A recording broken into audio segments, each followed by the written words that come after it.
আজই ডাউনলোড করুন আর এনজয় করুন আপনার পছন্দের শো। গাড়ি যাবে ঋষি ব্যানার্জির বাড়ি আর টাকা আসবে আমাদের বাড়ি। আমি তো এখানে মোটামুটি সেট হয়ে গেছি। তুমি এক কাজ করো তো, দিদিকে জোর করে না আসানসোলে নিয়ে চলে যাও। মানে? হ্যাঁ মানে তুই এখানে একা, তো দিদি আসানসোলে? একা কেন? আরে ওখানে ওর নিজের বাড়ি, ও ভালো করে থাকতে পারবে। আর শোনো, এই যে এই সমস্ত তোমাদের অনলাইন স্ক্যামিং, এই সমস্ত ইললিগাল কাজ বাদ দিয়ে না, যা টাকা রোজগার করেছো, জমিয়েছো, সেটা দিয়ে একটা নতুন লিগ্যাল ব্যবসা স্টার্ট করো। আমি যাব না। তাহলে একটা কথা কান খুলে শুনে রাখ, মাথা ঠান্ডা করে। আমরা আইনি পথে লিগ্যাল ওয়েতে বিচার পাবো। ওই বিচারপতি সুনিতা মুখার্জির নাম শুনিসনি? আমি শুনেছি, ওনার অনেক ভার্ডিক্ট পড়েছি আমি। দিদি, তুই যদি ওনার সব ভার্ডিক্ট পড়িস তাহলে বুঝতে পারবি উনি কাউকে ফেরান না। দিদি, সাধারণ মানুষ না ওনাকে দেখে স্বপ্ন দেখে।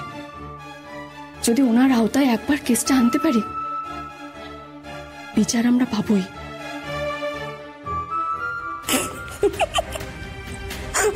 কি বললি? সুনিতা মুখার্জি কে হয় আমাদের? কে আরে? পিসি না মাসি? কোনটা? নেয় আবার নেয় নেয় কি খোলাম কুচি উজি? রাস্তা একদম ছড়িয়ে পড়ে আছে। আছে দিদি, পুলিশ আছে, কোর্ট আছে, মানবাধিকার কমিশন আছে।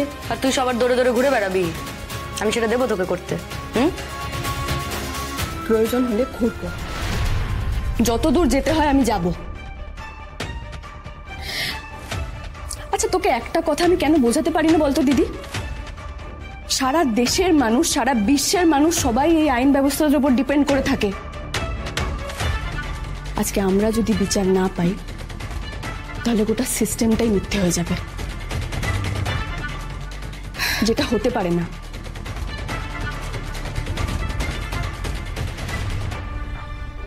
এই নিশা, আমি কিন্তু তোকে ফেলে কোথাও যেতে চাই না।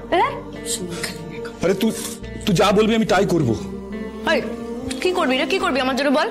নিশা, আমি তোর কাজে এগিয়ে রেখে এসেছি। ওই কোথায় কোথায় ঋষি ব্যানার্জিদের পেট্রোল পাম্প, গয়নার দোকান আর বিউটি পার্লার আছে না, সব দেখে এসেছি আমি। সিরিয়াসলি? ইয়েস। আর এমন একটা খবর এনেছি না, লাফাবি শুনলে। আগে লাফাবো না আগে বলবি কোনটা? বল বল বল বল। শোন, প্রতি শনিবার আস্তে প্রতি শনিবার ওরা ওদের ওই পেট্রোল পাম্প আর দোকানগুলো থেকে একটা মোটা ক্যাশ, মিনিমাম 50 লক্ষ। 50 লাখ? ভাই শুন না, কালেক্ট করে বাড়ি নিয়ে যাই, সোমবার ব্যাংকে জমা দেবে বলে। আচ্ছা, আমরা ওই একটা গাড়ি যদি হাফিস করতে পারি না। ভাই 50 লাখ মানুষ, সাবাস সাবাস। আমি তো জীবনেও চোখে দেখিনি এত টাকা। আরে দেখিসনি না? দাঁড়া, দেখানোর ব্যবস্থা করছি। ভানু, আজ শনিবার না? তাহলে ঋষি ব্যানার্জিকে প্রথম ধাক্কাটা আজই দিয়ে ফেলি। গাড়ি যাবে ঋষি ব্যানার্জির বাড়ি আর টাকা আসবে আমাদের বাড়ি।